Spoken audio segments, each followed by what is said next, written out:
მე მინდა წმინდა ნიკოლოს კავასილას ციტატა აღმოგიკითხო, რიგო პალამას მეგობარი იყო, არ არის სასულიერო პირი, არის ერისკაცი.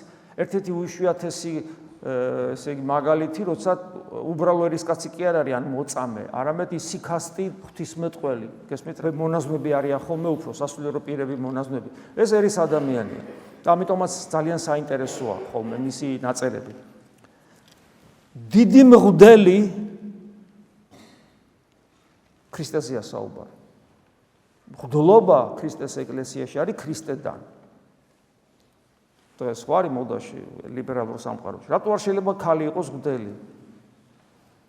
ქალს ვერავინ დაგვაბრალებს, რომ ქალს ვაკნინებთ, იმიტომ რომ ჩვენ ვამბობთ, რომ ყველაზე აღმატებული არსება, გონიერ არსებათა შორის, და ეხლა ვის შევადაროთ? თვით ანგელოზები, სერაფიმები და ქერუბიმები რო არიან, იმაზე აღმატებული არსება არის ქალი, ანუ დედა მაცხოვრისა ყოვლადწმინდა ღვთისმშობელი. ყველაზე აღმატებული არსება. წარმოიდგინეთ სერაფიმები და ქერუბიმები, პირველი ტრიადის ანგელოზები, ცეცხლოვანი ანგელოზები. მათზე დიადია ყოვლადწმინდა ღვთისმშობელი. ამიტომ ქრისტიანობას ვერავინ დააბრალებს, რომ ჩვენ ქალს ვამცირებთ. მაგრამ როცა საუბარია ქალის მღვდლობაზე, მღვდლობა არის გამოცხადებით მოცემული რეალობა. ეს ის მღვდლობა არ არის ძველი აღთქმის მღვდლობა, რომელიც აარონიდან გადმოდიოდა მემკვიდრეობით. ეს სხვა მღვდლობაა. ეს არის მღვდლობა მელქისედეკის წესზე. ეს ტერმინია ესეთი, პირველად ესე იგი ბიბლიაში არის მოხსენებული მელქისედეკი, რომელსაც აბრაამ სვერპლი შეწირა მელქისედეკს.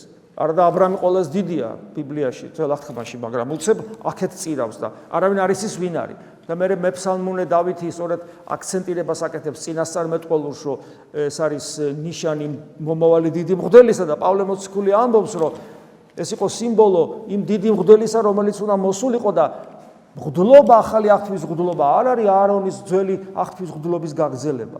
ეს არის გამოცხადებით მოცემული რეალობა და ეს გამოცხადება არის თავად ადამიანად მოსული ღმერთი, მოვიდა გამოგვეცხადა ღმერთი გონება მიუწვდომელი გამოცხადებით და დაგვიწესა მღვდლობა და თქვა რომ პირველი მღვდელი მე ვარ და თქვენ ჩემი საქმის გამგზელებლები ხართ.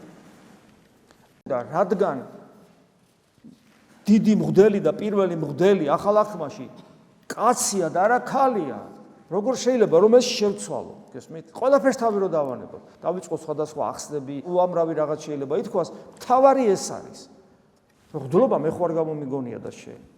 და ქრისტემ მოგვიტანა და ნებისმიერი მღვდელი მისი მიმდევარია და კაცია და არა ქალია. აი ეს არის. დიდი მღვდელი საკუთარი თავის ერთხელ მიმტანი საღვთო სამსხვერპლოზე არ წყვეტს და განუწყვეტლივ ჩვენთვის აღასრულებს და რას აღასრულებს? განუწყვეტლივ რას აღასრულებს და აგზელებს? ევქარისტიის დიდ მსახურებას. აი ესაც ჩვენ წირვას უწოდებთ. ესე იგი, ქრისტეს მღვდელმოქმედება სქვია ევქარისტია, მადლიერებითი მსახურება, საკუთარი ხორცისა და საკუთარი სისხლის, ანუ საკუთარი თავის შეწირვა.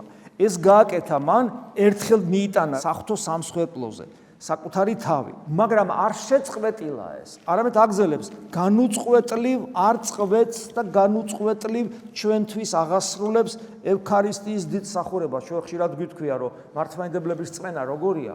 ევქარისტია, რომელიც მან აღასრულა თავისი მსხვერპლშეწირვით.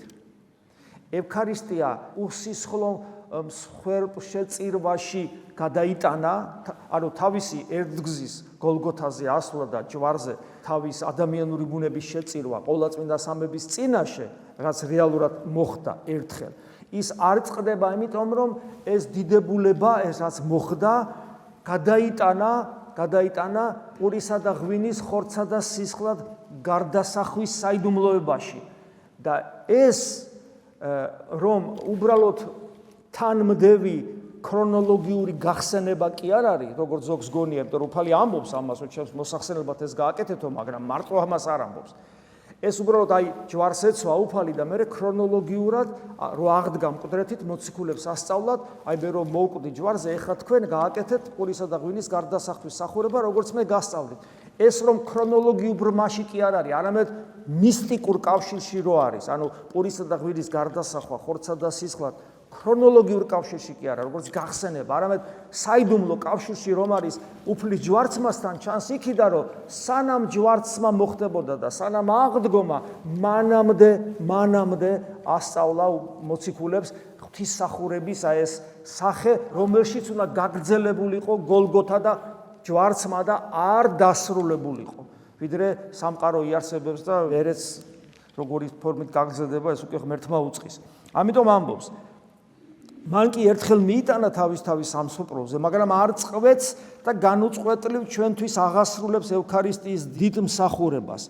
და ამიტომ მარად მეოხია ჩვენთვის ღვთის წინაშე შენ ხარ მღვდელ უკუნისამდე წესაზე და მას მელქისედეკისა. დავით მეფსალმუნი ამბობს, რომელსაც ვერაფრით ვერ გაიგებ ეს რას ნიშნავს, მიუხედავად იმისა, თუნდაც წაკითხული ქონდეს ძველი აღთქმის ისტორია აბრაამისა და მელქისედეკის შეხვედრის, მე დავით მეფსალმუნი კიდევ მეორებ აი ამ სიტყვებს ამბობს, შენ ხარ მღვდელ უკუნისამდე წესაზე და მას მელქისედეკისა. აი ვერაფრით ვერ გაიგებ ეს რა არის, სანამ ქრისტე არ მოვიდოდა და სანამ პავლე მოციქული დიდი ღვთისმეტყველი არ იტყოდა, რომ სწორედ უფალი არის ის წესაზე და მელქისედეკისასა მღვდელი, რომლის მსხვერპლშეწირვა მარადიულად გრძელდება.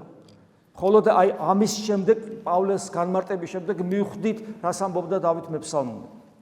და ეს მუდმივად ატარებს ამ მსახურებას, ამიტომ მარად მეოხი, ანუ მარად მღვდელთავარი.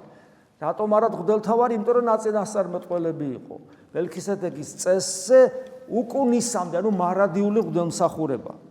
ამიტომაც მის მიმართ ნათქვამია და ეს სიტყვები რაც ეხამდენი ვიმეორე, წმინდა ნიკოლოზ კავასილა იმეორებს. ამიტომაც მის მიმართ ნათქვამია შენ ხარ მღვდელ უკუნისამდე წესაზე და მას მელქისედეკისა. 109 ფსალმუნია ეს.